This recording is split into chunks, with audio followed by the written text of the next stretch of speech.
Make sure your insurance doesn't come up short. Get gap cover with ALA. For more information, follow the links in the description.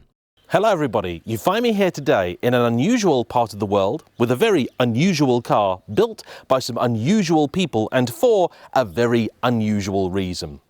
Just a normal day then here at JayEmm on Cars.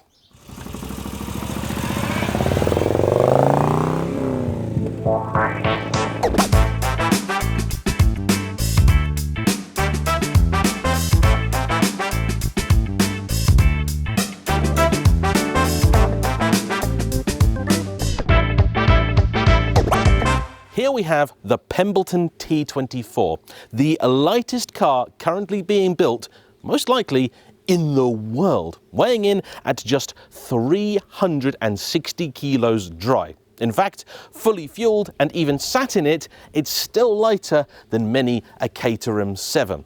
And it is built here by a dedicated team of just half a dozen people in the idyllic little village of Valeting. And the story of this car began in here.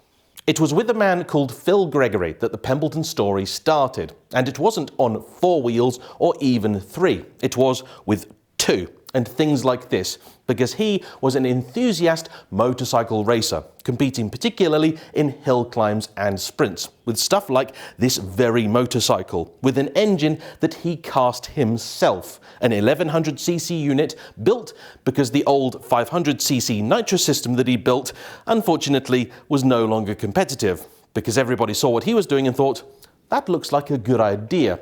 So he wanted to make sure he stayed ahead of the competition. Planning to take his partner away for a trip over to Ireland, they were looking at the ferry, and she observed that if you were to take a motorbike or a trike, the ferry was free. And he then thought, I wonder if this would apply to a cycle car as well. Now, I know there are those who believe that the idea of maverick, pioneering engineers like W.O. Bentley and Colin Chapman are long gone, but I am happy to tell you that is not the case at all. And it is so thanks to people like Phil, who simply, in theory, to dodge the fee on a ferry, decided to construct his very own car on this exact spot across a period of some 6 weeks in 1999. Taking some sheet metal from an old 1970s Pemberton caravan, the very first Pembleton was born. And to this very day, that original car is still his one and only mode of transport. Acquiring a great many compliments along his way, Phil realised that there was something to this idea that he'd had. The idea of a cycle car is not a new one, but it is one that I think is now more popular than ever. Because what you have is something that, at first glance, does appear to be very old-fashioned, but is still a vehicle you can get in, use and drive every day, as Phil still does.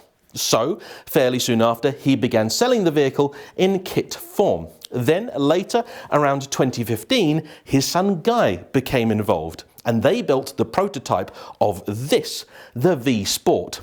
An evolution of the earlier three-wheeler, this was then designed to be a car that would be sold not as a kit, but instead built in the factory. Though factory is perhaps a slightly generous term, because what we have here is in fact a set of converted stables, located at the end of a narrow and beautiful British country road. Currently, Pembleton production is around 17 vehicles a year, and with that, they are at capacity. Today, as we speak, they are currently in the process of expanding their facilities, with a new workshop being constructed, nestled neatly at the end of their existing one. And all of this has been done under the watchful eye of the firm's new steward, Guy. So this is very much a family affair. And they've now introduced another model to the lineup too, the T24. And here it is. The T24 has been in production now since 2020, but still it remains a very niche product. And it is in fact an unusual method by which I found out about it myself. You see, one day I was looking at my YouTube analytics, as I am wont to do, and I noticed that things were going quite well. Unusually well, in fact. I'd had a decent month, but not a spectacular one. But something was boosting my numbers. So I conducted a small investigation and found that an old video had suddenly found a new audience. And it was on a kit car called a Cougar, based on a Jaguar. And this video, when I first made it, didn't do well at all. But now it was going fantastically. And it was all because one Johnny Smith had done a video on the Pembleton. And I can only assume it is because they share something in terms of looks that YouTube decided anybody interested in that would be interested in this. But quick visual similarity aside, they are very different things indeed. First and foremost, this is not a kit car. The Pembleton is available today only as a factory build, regardless of whether you go for this, the 4-wheel T24, or the 3-wheeled V-Sport. They all come with a brand new Moto Guzzi engine up the front in either 750cc and 50-ish horsepower capacity, or 850cc as we have here with just shy of 80 horsepower. That is then attached to the one and only reused component on the car, which is a Citroen 2CV 4-speed manual gearbox. That is then mounted to a bespoke built steel frame wrapped in gorgeous aluminium bodywork, and all constructed here in the stables. This really is the vision of the quintessential old-fashioned English sports car.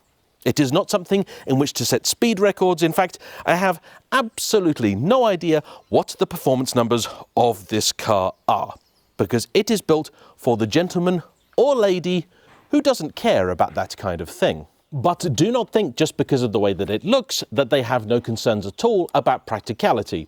Okay, if it rains, you're going to get wet. But unlike many of its potential rivals, there is a fairly generous and lockable storage compartment behind the seats. And that is because this is front-wheel drive, which I know to some may not be ideal, but it is also going to give it far more predictable handling characteristics than anything rear-wheel drive with tyres and geometry like this. Braking is by discs all round, with the fronts being inboard to help reduce unsprung mass. The fuel capacity is 32 litres, meaning the car should be good for a theoretical range of some 350 miles. You also have 2 seats with seat belts. They're not particularly generous, but it does look like you really will get 2 adults in there. What about 1 though? How is access?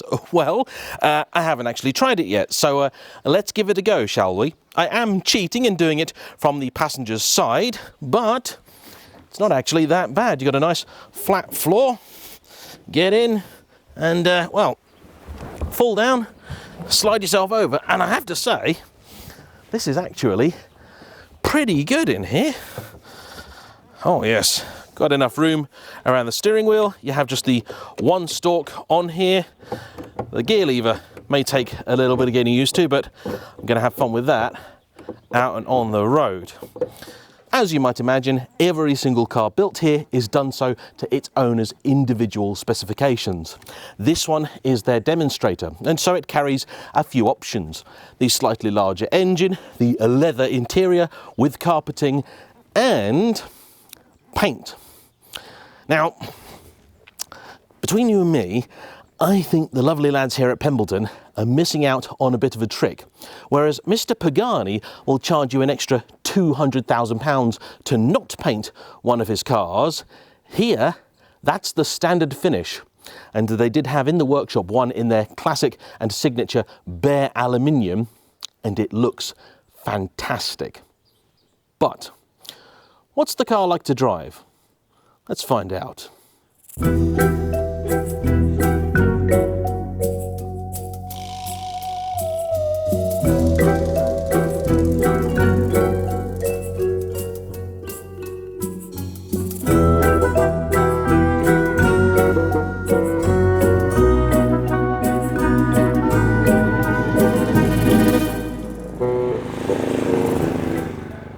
Well, I'm only about 500 yards from the factory gates, and I can tell you there are a few times where expectation has matched reality as perfectly as it does in the Pembleton. That noise beautiful. The gearbox is pretty good too. I mean, I'm not used to 2CVs. I've never driven a 2CV in my life. I have driven some unusual gearbox configurations. Oh, I'll tell you the other thing about this car that I love. Everybody loves you. Few other times have I got so many waves, thumbs ups, and people getting out your ways as I have behind the wheel of this. And all we've done is some drive-bys.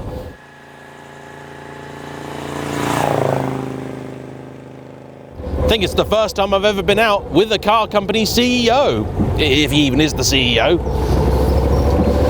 Knowing the sort of operation they run, his title probably just is Boss Man. And they're all lovely, lovely people. The car, though, it just puts a smile on your face instantly. I don't think I've yet topped 20 mile an hour, and I'm having a sensational time. But for safety, I'm going to have to put the sunnies on. Really though, this is a Biggles goggles kind of car, isn't it? Sadly, my Biggles goggles fell apart some time ago. As you might imagine, the thing is absolutely minuscule. You can place it really easily. All the controls are very nice, light. The brakes are pretty good. With these skinny cycle car tyres on, not really got much interest in putting them to the test. But I have to say I am grateful for the front wheel drive layout. It gives me a lot of confidence that I might not otherwise have. And in damp conditions, that honestly, that could prove to be a lifesaver. Steering is light, but pleasingly free of play. Very pleasant. It is not overburdened with performance. Instead, it is of what you would call the adequate variety. But that's fine, absolutely fine. More importantly, at this speed, a heady 35 mile an hour, in the Cougar, I began to fear for my life. This, nothing of the sort. I'm concerned for my cameras, but this is always the case when you're trying to mount to something that is ultra lightweight with not ideal mounting points. Truth is though, it actually feels very well put together, reasonably rigid.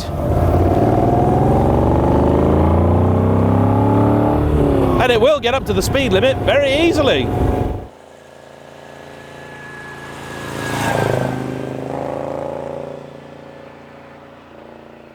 It's quite comfortable. This seat is pretty decent. All right, got a big road coming up. Let's see how we get on. This, ladies and gentlemen, is the mighty A456. For those watching from abroad, this is basically our Nürburgring. Now the three-wheeler, they actually do a half tonneau cover. You can get a full one for this, so you can cover it when it's parked up so it doesn't get wet. Oh, apparently there's no synchro on first. Nor, I think, are the indicators of the self-cancelling variety. Oh yes, this is lovely. There are, believe it or not, cats in this thing. They're not very big though. 40 mile an hour has rarely felt so heroic.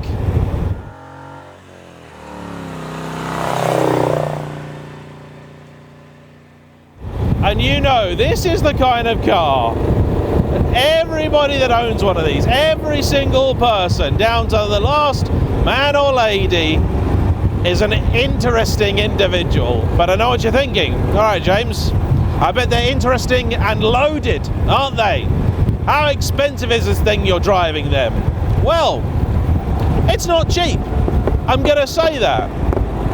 But nor is it maybe quite as expensive as you thought. The new Morgan three-wheeler, that's an expensive thing. And if you want the big full-on Morgan +4, +6 or the new Super Sport, well, they're very, very expensive. But this isn't equivalent to those. This really is kind of analogous to the three-wheeler. Of course, Pembleton do make a three-wheeler, but lately they found their customers more interested in this. And I totally get why. You got the storage and the stability. And all this is yours for about £39,000 plus options.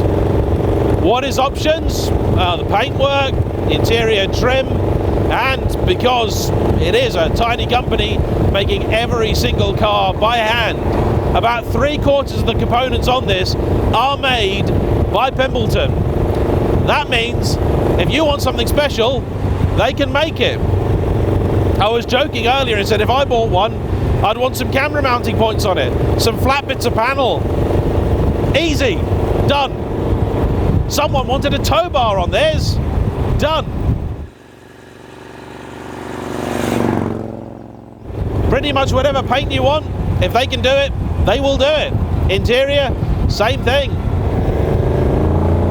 Ah, what a lovely, lovely thing. And they tell me that the vast majority of these are coming in around about £45,000, which makes it cheaper than a Morgan three-wheeler and a lot rarer. There are all told something like 500 Pembletons ever that have been sold. And presently these are really only sold for the UK domestic market. Sadly, at least one gentleman I know has tried to take one over to France and it didn't work. That was a V-Sport, not a T24. And his name is Cyril. And he's who put me in touch with the good people at Pembleton.